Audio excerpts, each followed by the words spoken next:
Good morning, Grand Rising for those who say that. Happy Tuesday. It's Tuesday, right? It's Tuesday. It's February 4th. Yay! So we are on day 2 of our February 6 a.m. lives. Okay, so moment of transparency. Hold on. If this is your first time here at Teatime.beauty, Osiyo, welcome. This is a space where we are going to hold space for community healing. This morning, we are reading from this book, Soothe Your Nerves, a Black woman's guide to understanding and overcoming anxiety, panic, and fear. So every weekday of this month of February here on Teatime.beauty, Dani, me, will be reading to you, and we will be practicing a breath practice or pranayama, and we will be sharing a coping skill and gain some inspiration from a Black woman who has inspired um, and who has inspired this country and the world through her legacy. And so today, our lady is Audre Lorde. So, as we get into this space today, we will start off with our grounding practice. If you were here yesterday, or if you watched the replay, or if you're interested in watching yesterday's replay, please go to teatime.beauty, the YouTube channel, and go to the live, and you will see February 3rd, we had a session just like the one we're going to have today. So I say 6 a.m. And the moment of transparency is that I started a new job this week. And so while I made the commitment to go live in the morning and share space with you all, and I also am starting a new routine at the same time. And so it's not 6 a.m. on the dot.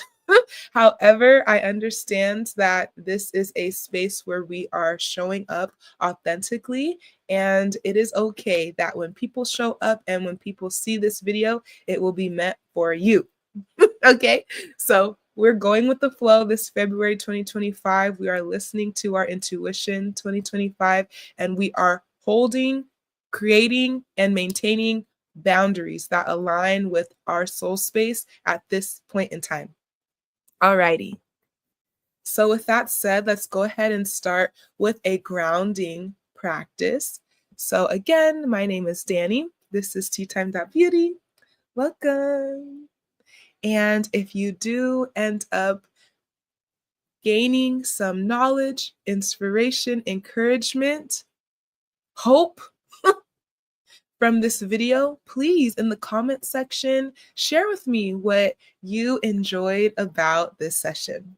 Okay, this is also part of my own personal and professional development practice because I will be offering breath session workshops.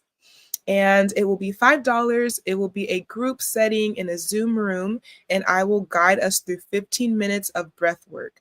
Breath work is so important. Pranayama is the Sanskrit name for breath work, and it's really important that we get in touch with our body. So having this practice in the morning, first thing, is really beneficial to your overall wellness and the trajectory that your day goes in. I'm sharing this book because I know how important it is to have the knowledge and education of your own mental state, have the language to be able to understand and dissect for yourself where you are mentally in order to overcome any obstacles or challenges. It's really important that we're connected with our body, that our mind is clear when we are going through challenges. It's really important to have some type of grounding practice. So that's what we're going to get into today. So the diaphragmatic breath is a fancy word for we're going to practice this together. We're going to breathe in through our nose, full deep inhale, and we're going to fully exhale all of the air out of our mouth. Okay, so I will demonstrate that right now.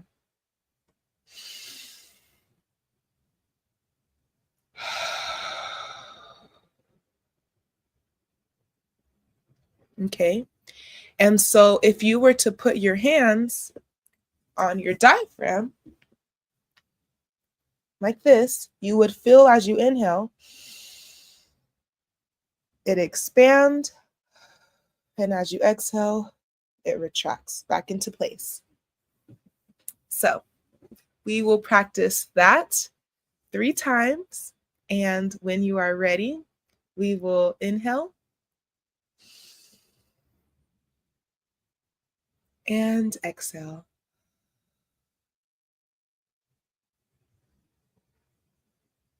Inhale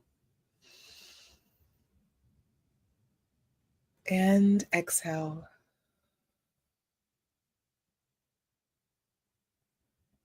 Last one. Inhale and exhale. Let it all go.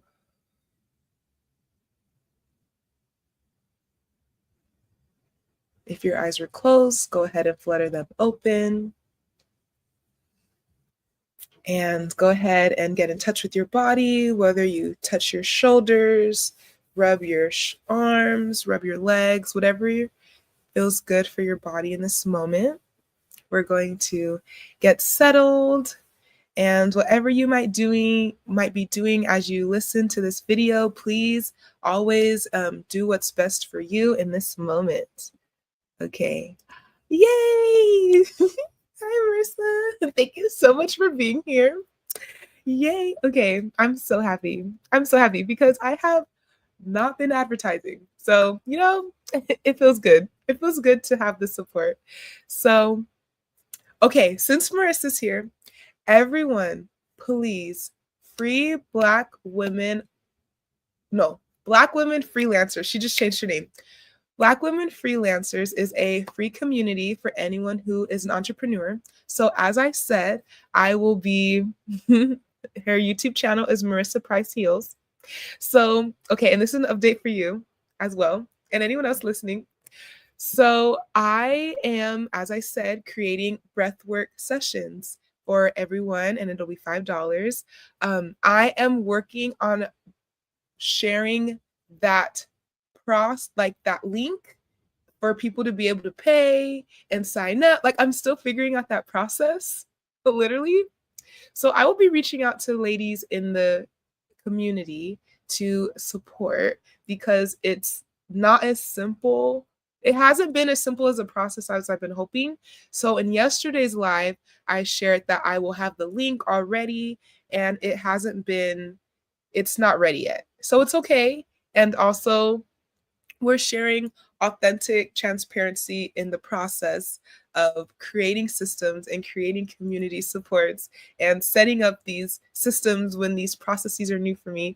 So I'm going to be reaching out for support. Okay.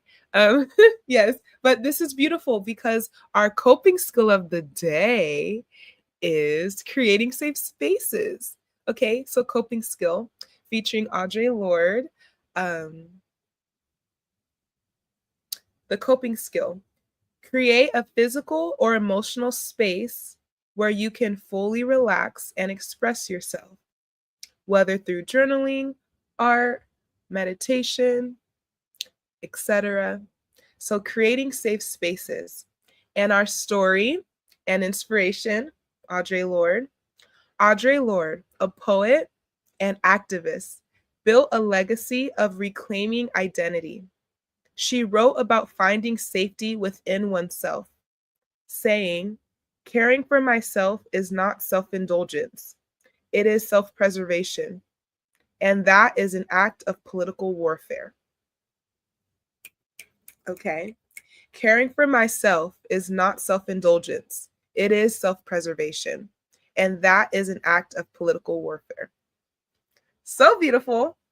So I am caring for myself by showing up in this space, regardless of things that are not working out as planned or as simply as I desire. I am still fully immersing myself in this process, and I am still showing up in the way that I am able to. So even though our breath practice sessions are not up and running yet, I am still offering each morning this resource and practicing this in community. So I really resonate with creating safe spaces, whether you're finding a safe space for yourself, whether you are in your own space and thinking about what are the details and desires you have of the community that you're one day going to be in, right? Because your community is looking for you, waiting for you, holding space for you while you're figuring out for yourself how that is going to feel safe for you and deciphering when you're ready to put yourself out there. So I am putting myself out there, even though I'm a bit out of my comfort zone. I know that in community, we are all in alignment when we meet, right? That's the point of the safe space. We all showed up, and so we created the space. The space does not exist without us putting in our presence and our energy into it. Okay, so that really does lead us perfectly into our book for the day, Soothe Your Nerves by Dr. Angela Neal-Barnett. I will be updating the description with all of the goodies of today and yesterday's live. If you look back on that replay on Teatime.beauty, there is also the description of this book and an intro of our lives, okay, for February 2025. So I have a plan to read for 15 minutes, and then we will reflect with community, and then we will do our breath practice one more time to settle ourselves, ground ourselves, and we will release ourselves into the rest of our day. Okay, and then we'll be back tomorrow morning at 6 a.m. At least sometime in between 6 and 6:20 a.m. because again, I started a new job, and so I'm committing to this live, and then I also have a full-time job to get to after this. So I'm very happy to use this time to ground in community together. So I look forward to reading this to you. I am hoping that there is something in this text today that you may be able to take with you on your healing journey. I am honored to read to you today. Okay. Thank you for being here. So we read the introduction yesterday, so we are officially on chapter 1. We will be reading sections on stress. We will be reading sections on prejudice and discrimination as stressors. And then I will read us stress, anxiety, and strong Black women. So these are the topics that I will be reading on, a few pages, and then we will carry on. Oh, and I'll read the family factor. Okay, so then we'll carry on tomorrow with more. So chapter 1, bad nerves. What caused this to happen to me? Callie was the mother of 4-year-old twins, the wife of a public official and a university professor. The demands on her time, the discrimination she experienced on the job, and her role as a public person's spouse combined to make her tense and on edge. She always seemed to be waiting for the other shoe to drop. Callie liked to bake, and baking and eating seemed to calm her nerves. She made big batches of chocolate chip cookies and ate half the dough. Once the cookies were done, she ate half of them. Sometimes for dinner, she made wonderful pizzas with 4 cheeses and an assortment of toppings. Callie would eat 3 or 4 slices and then finish up whatever the kids had left on their plates. Before she knew it, she had gained 50 pounds. Part of her knew she had to stop, but eating relieved some of the tension. Could she really give it up?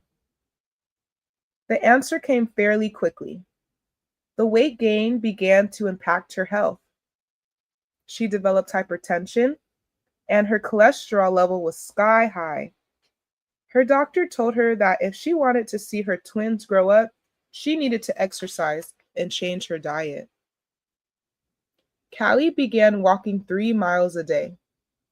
This not only helped her lose weight, but it helped reduce some of the stress she'd been feeling. One day, she dropped by my Sally Rye's office and shared about the anticipatory anxiety and panic attacks she was experiencing. I referred her to an anxiety clinic in the area. The lifestyle changes, coupled with professional therapy, allowed Callie to go from being an anxious, overweight woman to one who was normal weight, confident, and anxiety free. Glenda, a single mother and postal worker, discovered that alcohol calmed her nerves.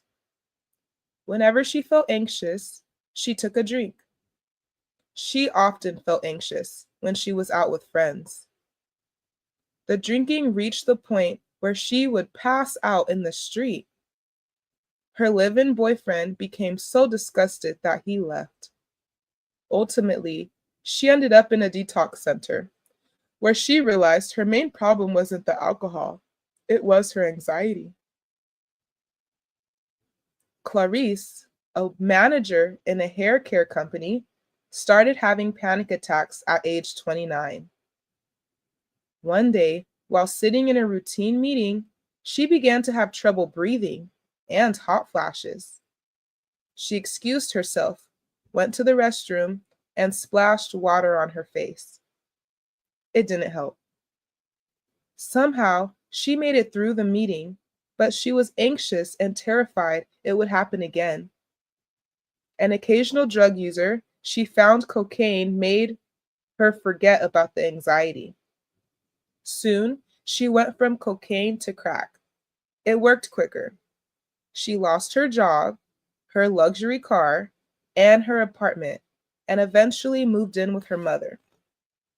She knew she needed help, but if she had to choose between the anxiety and the crack, she would choose the crack. One day, she woke up and thought, I just can't do this anymore.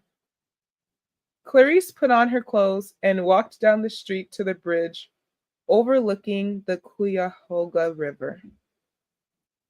As she stood there, preparing to jump, she heard a voice telling her she was not alone. She stepped back. Then she caught the bus to the Spiritual Way substance abuse support group at her church. Overeating, drinking, and drug use are the effects of anxiety. The question is, how did these women become anxious in the first place? What caused the anxiety that led to their self-destructive behavior? I wish there was a simple answer to what causes debilitating, life-controlling anxiety, but there isn't. If there was just one reason for women developing severe anxiety, we could eliminate that thing from our lives. Or, better yet, develop a shot that would make severe anxiety non-existent. The causes of debilitating anxiety are complex and involve a combination of biological, psychological, and social environmental factors. Some psychologists combine the words and say that the causes of anxiety are biopsychosocial. Stress. Initially, Glenda blamed her anxiety on her man and her kids. If they didn't get on her nerves so bad, she wouldn't have to use alcohol to calm them. Glenda's children and her boyfriend did contribute to the development of her anxiety, but not in the way Glenda portrayed it. Glenda was a single Black woman trying to balance a job, a relationship, and children.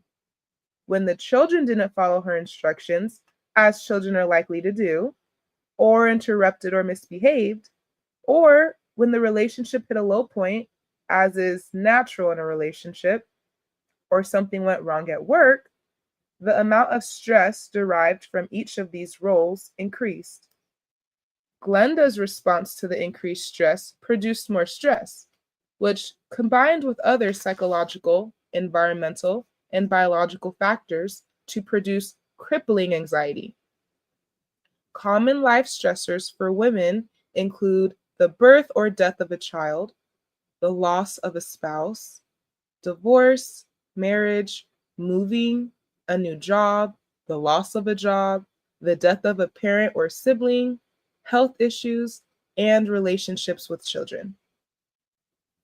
When I talk with Black women who are mothers, the situations that seem to generate the greatest amount of stress involve their children, particularly incarceration and pregnancy. As mothers, we want better for our children and dream big dreams for them. When an unplanned pregnancy occurs, or a detention center or jail sentence is handed down, many Black mothers I interview initially see it as the end of their dreams.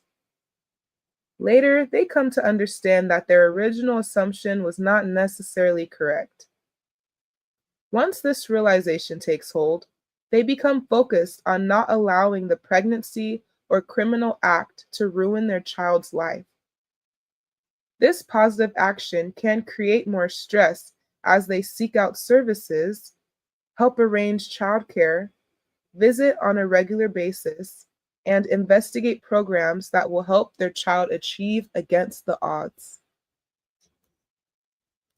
Prejudice and discrimination as stressors. Institutional discrimination and interpersonal prejudice are two of the most potent psychological and environmental burdens faced by Black women. Psychologist John Dovito and his research team define institutional discrimination as an act that takes place when the policies and procedures of an organization or company unfairly restrict the opportunities of African Americans or other minority groups, or perpetuate advantages or privileges for the majority group. Interpersonal prejudice is defined as actions and behaviors by colleagues that reflect negative beliefs, attitudes, and feelings toward members of minority groups. Prejudice and discrimination are insidious stressors that affect Black women of all socioeconomic classes. In the workplace, Black women are often seen as twofers, Black and female. By hiring a Black woman, you get two minorities for the price of one. Oh wow. Sometimes this places Black women in double jeopardy, forcing them to deal with prejudice and discrimination targeted at both their race and their sex. Whether we are experiencing prejudice and discrimination because we are Black, because we are female, or because we are both, these behaviors take a toll on us, physically and emotionally. One outward emotional expression of that toll is anxiety. Little attention is paid to the anxiety aspect of prejudice and discrimination. Rather, the spotlight has been on anger, as documented in Ellis Cole's excellent book, Rage of the Privileged Class. Anger and anxiety are closely related. Both quicken your heart rate and heighten your level of arousal. When you think about whatever it is that is making you angry or anxious, you become angrier or more anxious. When we as Black women encounter prejudice and discrimination, we are likely to experience both emotions. In Callie's case, the stress of being a wife, mother, and professor, coupled with the rampant interpersonal prejudice and institutional discrimination in her department, caused her anxiety to move from a manageable to an unmanageable state. Little incidents kept happening. For example, the locks on her office suite were changed, but no one informed her. For the past 2 semesters, the chair's secretary had lost her grades. Arriving early one morning, she overheard 3 senior professors discussing over coffee what to do about giving that colored girl a promotion. In meetings and university social settings, Callie was often the only person of color and was frequently called upon to give the Black perspective. Her research had won several prestigious awards and earned her national acclaim, but it was on Black women's literature, a topic that her colleagues told her was too narrow and unfocused. Ironically, the chair's new young second wife's area of expertise was lesbian literature. Although she had neither the national acclaim nor the prestige that Callie did, departmental colleagues heralded her work as encompassing and groundbreaking. Eventually, the situation reached the point where Callie found herself constantly on guard, hyper alert, and apprehensively waiting for the next. And she knew there would be a next incident of discrimination or prejudice. She began scrutinizing the remarks of everyone, from senior faculty to students to the custodial staff, for evidence of prejudice. Every action the department took was analyzed for any hint of discrimination. The process was exhausting and made her tense, more worried, more on edge, and mad. As she put it, no one else has to deal with this mess but me. As Black women climb the corporate ladder, earn degrees, and change income brackets, the type of prejudice and discrimination encountered becomes more divisive, subtler, and more likely to happen on a daily basis. As a result, she may find she may find herself growing anxious and resentful, doing a job that gets on her nerves in a field she loves. Benita's job was working her last nerve. Things had gotten to the point where just thinking about her employment situation caused a panic attack. Benita started out in the city's transportation department, cleaning buses. Taking advantage of the tuition reimbursement program, she earned an associate degree in business and worked her way up from the custodial crew to shift supervisor. In this position, she dispensed paychecks, assigned buses, developed schedules, and helped prepare a budget. When an assistant manager's position opened up, she applied for it.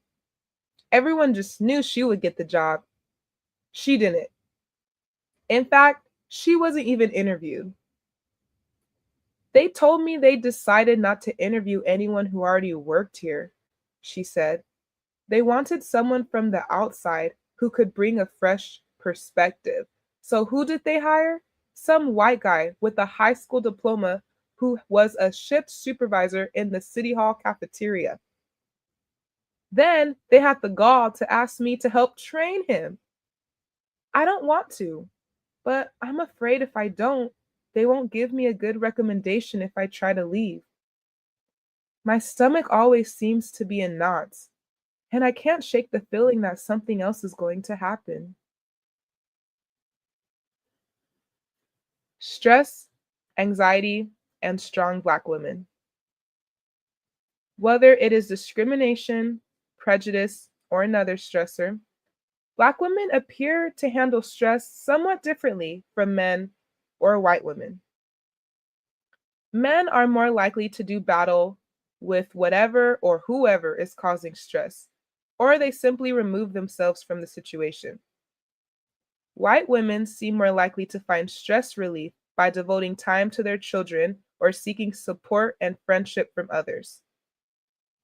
Stress researchers call this a tend and befriend response. Black women's stress responses are intriguing. We tend, befriend, mend, and keep it in. As Black women, we have, as Toni Morrison so eloquently puts it, invented ourselves. Much of what we have invented to define ourselves as Black women has been resourceful and productive. We are loyal and loving. Many of us know how to persist and persevere. We are creative and have vast experience making a way out of no way. Without a doubt, Black women are the most resilient members of the human race. To paraphrase Maya Angelou, when you try to keep us down, still we rise. This ability to rise against overwhelming odds leads to the concept of the strong Black woman. There are many positives to being a strong Black woman. We are ingenious, confident, sassy, and bold. By the same token, there are drawbacks. Perhaps the biggest being that many women who see themselves as strong Black women will keep on keeping on even when they know they should stop. It is as if we feel that to acknowledge we are stressed out or need to rest is akin to giving up membership in the Strong Black Woman Club. The opposite of strong is weak, and to pair the words weak and Black woman is to create an oxymoron. In the minds of Blacks and whites, a weak Black woman simply does not exist. Rather than being seen as less than, she is supposed to be a strong Black woman, refuses to admit she is stressed, and keeps her feelings and emotions bottled up inside while she helps everyone else. This strategy makes the strong Black woman an excellent candidate for the development of anxiety. Several years ago, I conducted a study where self-identified strong Black women, women who told us that being strong was an important part of who they were, filled out a diary detailing their activities and emotions.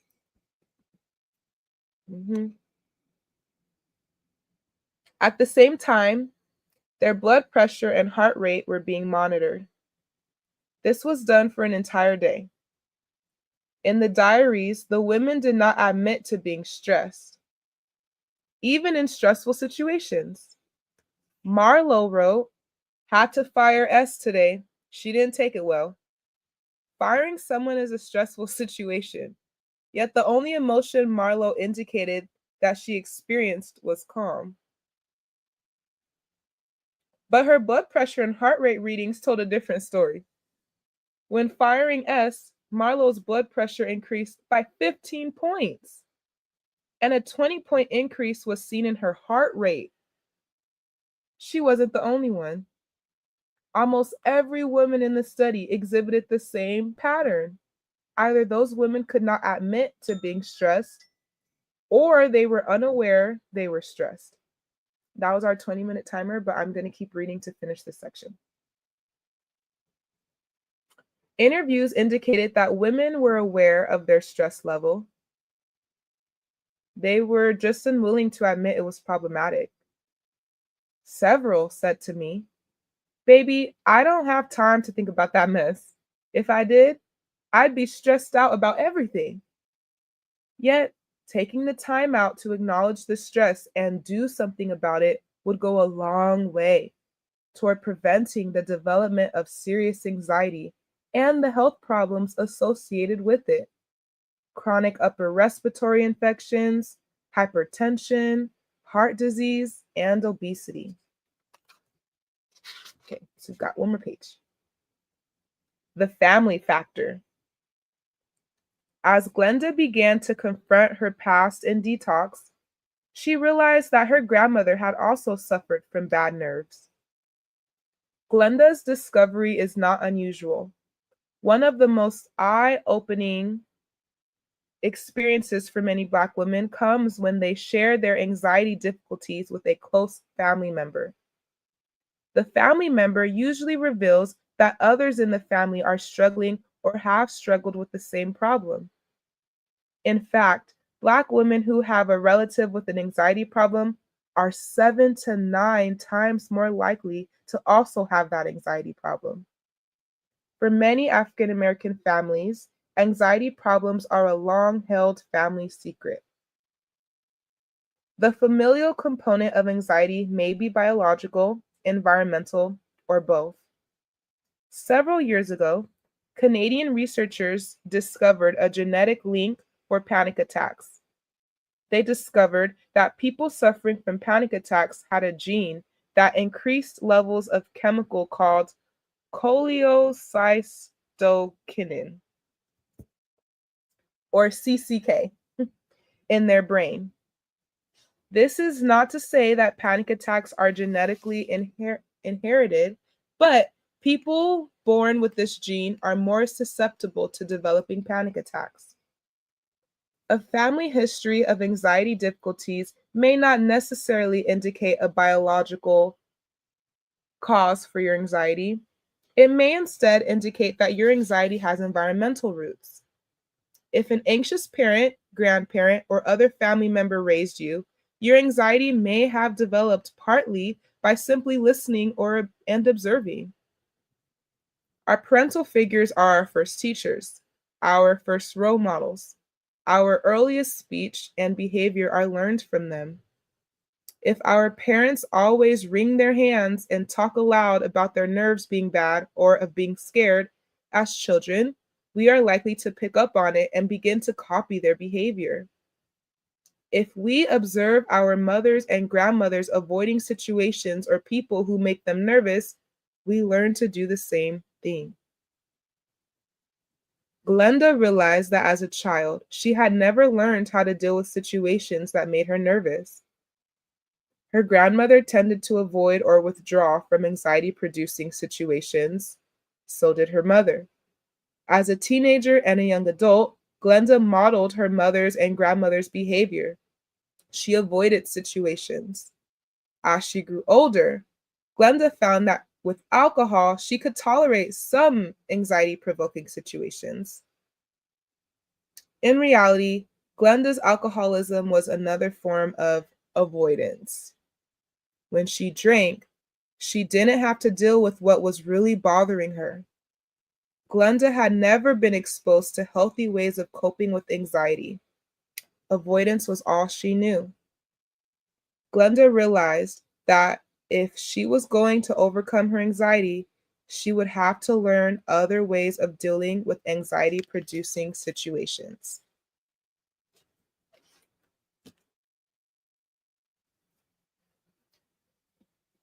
Yes, yes. Okay, so we're going to end there for today. And now we'll go into reflection with community. So, yeah, Marissa's in the house. Marissa's in the house. Okay, so let's see. Ooh, yeah. So, okay, that last part really struck a chord for me about the family. I mean, all of this was just so beautiful today. What we read through about just so we defined stress. You know, sometimes in our culture, we might call it bad nerves, anxiety. We might call, and yesterday we defined the difference between anxiety attacks and panic attacks. Today we defined stress, and we went over stress, anxiety, and strong Black women and how that can show up in day-to-day life. And we talked about how family impacts how we are shaped, how we behave, how we think about ourselves, and how we view our options of coping, right? So, yes, for those of us who are highly perspective and we were raised in a household where there might have been some limited thinking patterns, there might have been some trauma that was never addressed. And so the way that they're coping in their survival as children, we saw that as the way to be. We didn't have the understanding of, oh, they're acting like this because of something that is about them. As children, we were observing that and thinking, well, this is my parent, this is how we exist in the world. And so that's where the mimicking the behaviors comes from. And that's where the reparenting, and for those of us who might not know, oh, you're welcome. You're welcome. For those of you who may not know what reparenting is, it's the act of taking on the role of being your own parent, your own caregiver. You are in charge of your life. You are in charge of the opportunities that you take on, that you experience. You can say yes and you can say no. Consent is yours, always. You always have autonomy over your soul's desires. So whether you allow yourself to understand and take time to get comfortable with your desires and living that out. That's where our values comes in. If you allow yourself to get comfortable with, what are my morals? Not what did my family tell me what my morals should be, not what society tells me what my values should be, not even what my peers and my partners in life tell me what they should be. Where do I stand in my life? And so even thinking about the biological factors, right? If I know that I come from a lineage of people who have had their own experiences of navigating anxiety and stress, then I know that I'm continuing that legacy of figuring out for myself how I'm going to navigate stress and anxiety. It's not for me to now take it upon myself to be the strong Black woman and carry my whole community on my back. And I'm over here doing all this healing work. And then everybody in my community that is not healing is just siphoning all of this energy that I'm learning to cultivate within myself. And then I'm left with nothing again. Sometimes that happens. So this leads us back into our coping skill of today, creating safe spaces. What is a safe space for you? Sometimes we grew up in households where that space, even though it was the first space we entered in this life, it wasn't always a safe space. And we're not going to blame ourselves or our caregivers, right? Because if we judge someone else, we have to first judge ourselves. And there is no judgment in the healing, right? There is no need for judgment in our healing journey. So how are we going to get clear on what is a safe space for me? Even before we get to that, is a safe space important for you? And that's okay. That's okay if the answer's whatever the answer is going to be. It's holding space, creating space through our breath practices. That's one way you can learn how to get comfortable holding space for yourself. I breathe.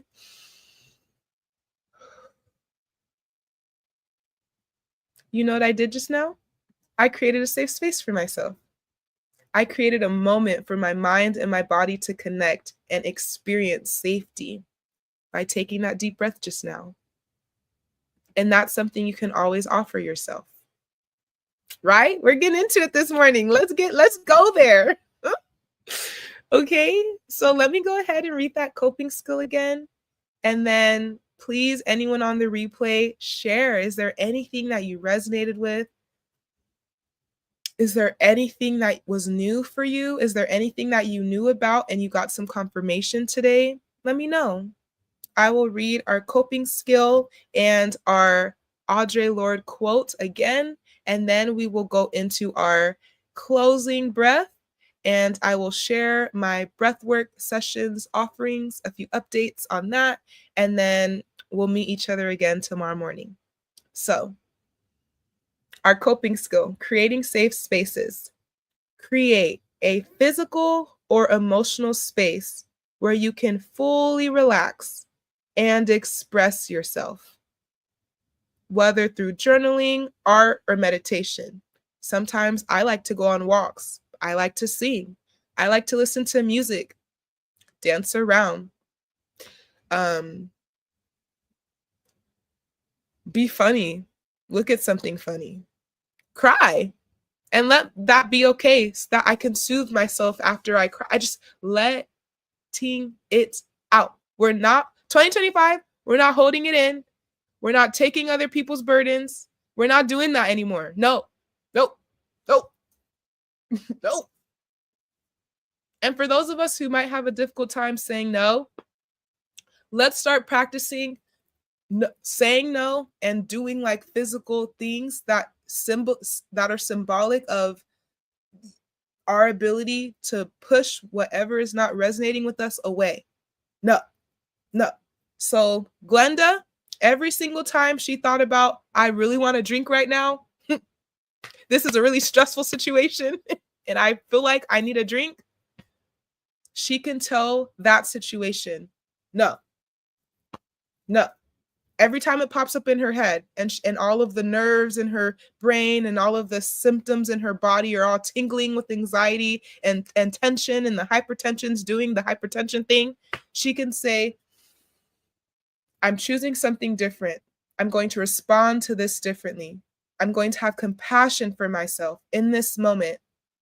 Okay? One way we can do that is to tapping. Okay? That is a somatic exercise. So put your hand over your chest, and anytime an impulsive thought comes up, anytime you feel you're going to behave in a way that is maladaptive or not serving you, take a deep breath. I choose something different now. And tell your inner self, it's okay. I know why we do this.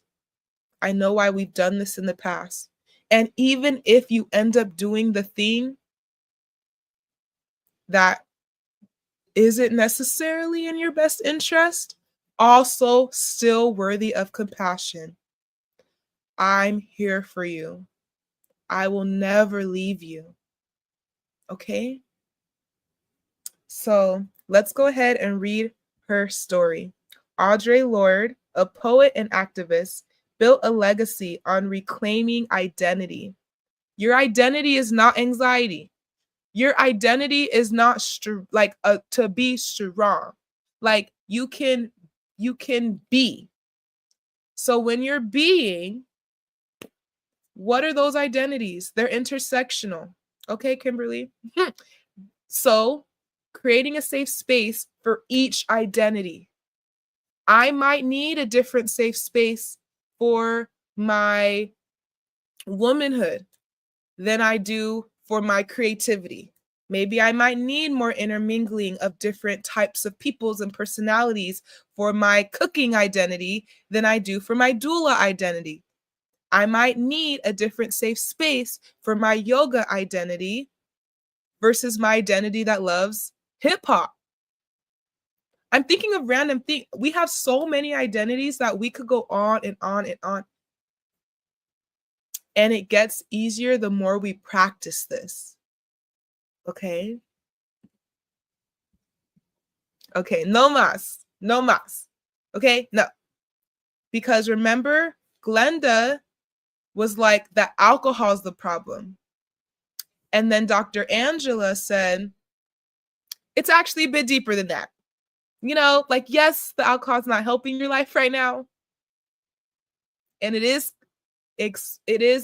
increasing the amount of stress you feel. So now it went from an anxious situation to a severely anxious situation.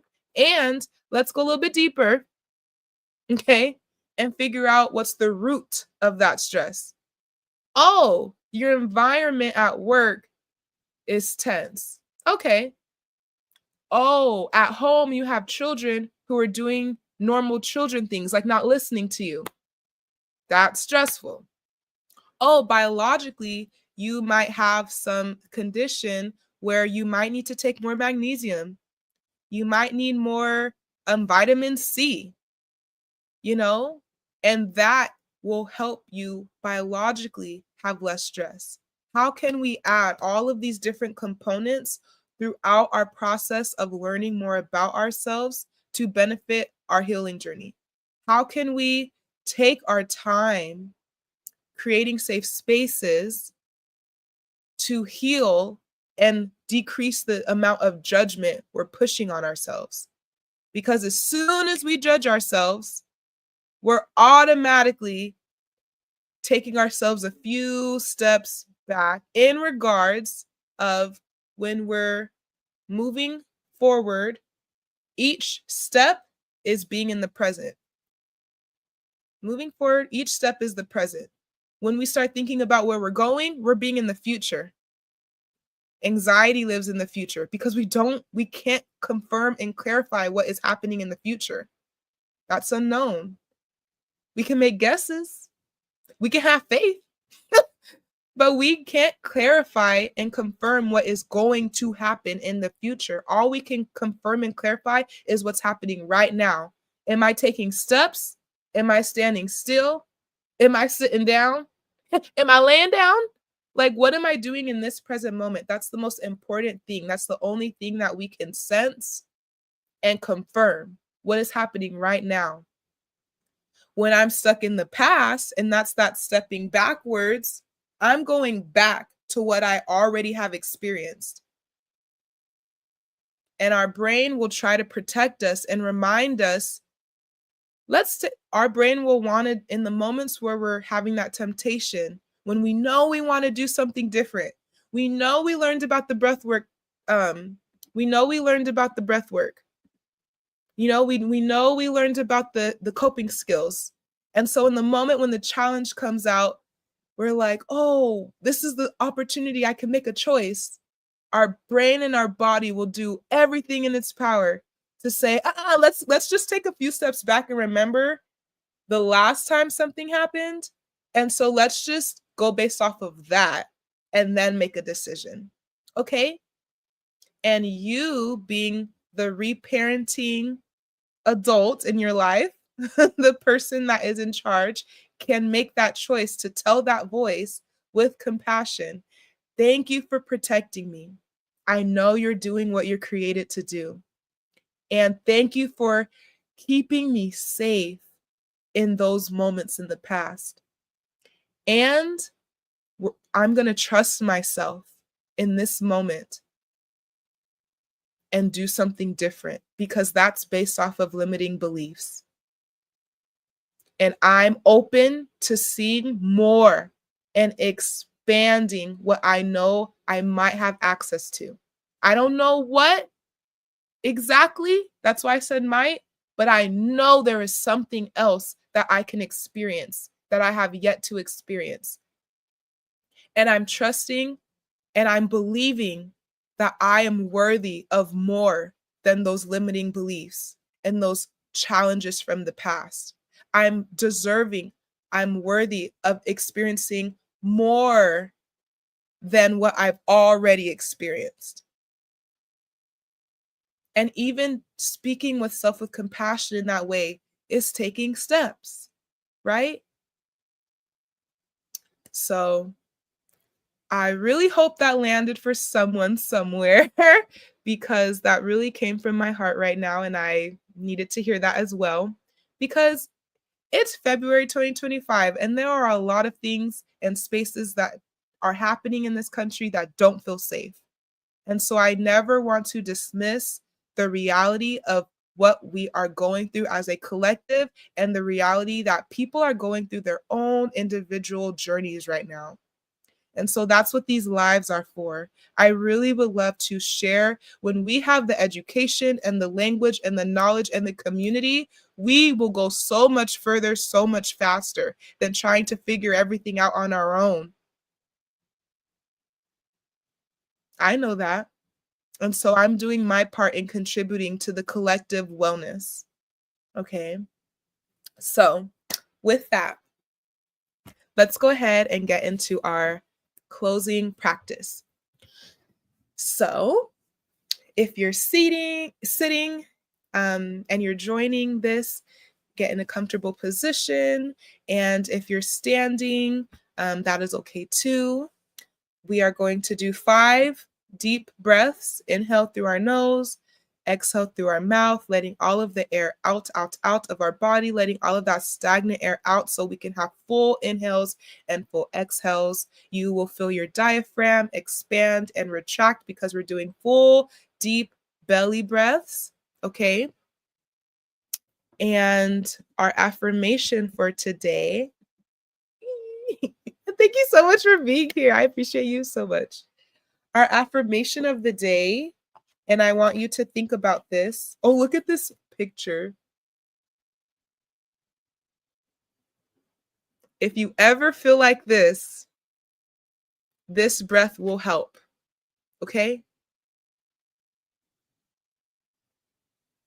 Anyone know what this feels like? Anxiety, sometimes this is a symptom.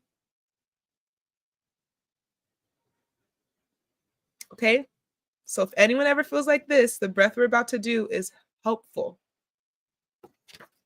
Our affirmation for today: joy flows through me.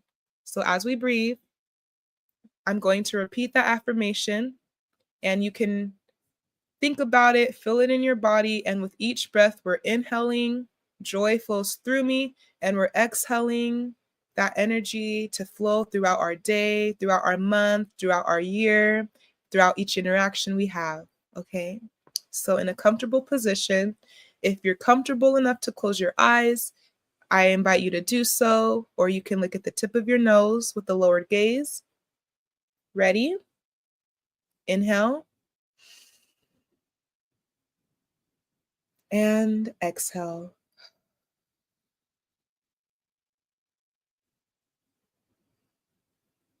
Inhale and exhale.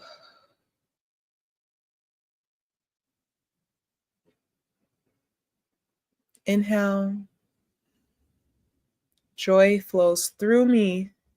Exhale.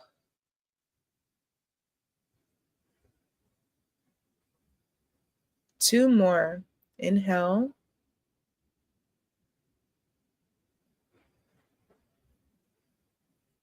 And exhale. Any thoughts that are coming up, let them come and leave. Inhale. Joy flows through you. Exhale.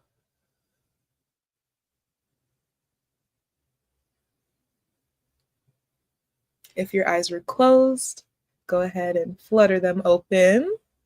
Beautiful. Go ahead and touch your shoulders, touch your arms, rub your legs, give yourself a hug, whatever you need to do to get back in touch with your body, your senses. Thank yourself and thank your body for all it does to take care of you. Thank yourself for taking care of yourself and learning either something new or practicing something you already did. And recognize that we have the power to extend gratitude for being in community safe space, right? You matter, your existence matters, and your presence is felt and appreciated here at Teatime.beauty. So I am so grateful to offer. When I have this set up and running, you will all know. I am going to do a whole YouTube video about it. But I will be offering breathwork sessions. And so just like what we did just now, I will be offering 15 minutes in a Zoom room group session, and it'll be $5. And for those of you who want the replay of that, it will be $10 to be able to join the session and have the replay. So those are some coping skills and tools that I am offering in community. I believe that when we heal in community and practice skills to cope together, that they become that much more stronger and we feel that much less alone. Weird way to say that, but community matters. And when we heal in community, when we breathe in community, we know and we're that much more connected with each other. We know that people are going through what they're going through in their daily life. And it reminds us like, oh, I can do it. I can do it. I can do it, because you can. Okay. It's beautiful to witness other people's process. Oh, yay! Marissa Price Hill says this was so helpful. Thank you so much for being here. Your presence is felt, you're appreciated, and I'm so grateful this has been helpful because you have helped me so much. So it's the least I can do. Yay, to give back. Okay, so for those of you who are on the replay, I appreciate you again sharing the comments, how this has impacted you. I am going to go ahead and make some breakfast and get going on my day. I will see you tomorrow at 6 a.m. to continue our reading and for our next coping skill.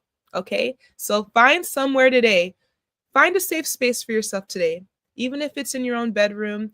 Find a safe space and tell yourself, I am worthy of safe spaces, and I'm worthy of creating more safe spaces that resonate with me. Okay? For all of your identities, each identity you have is worthy of a safe space. Okay? Okay. Well, until next time, Wado.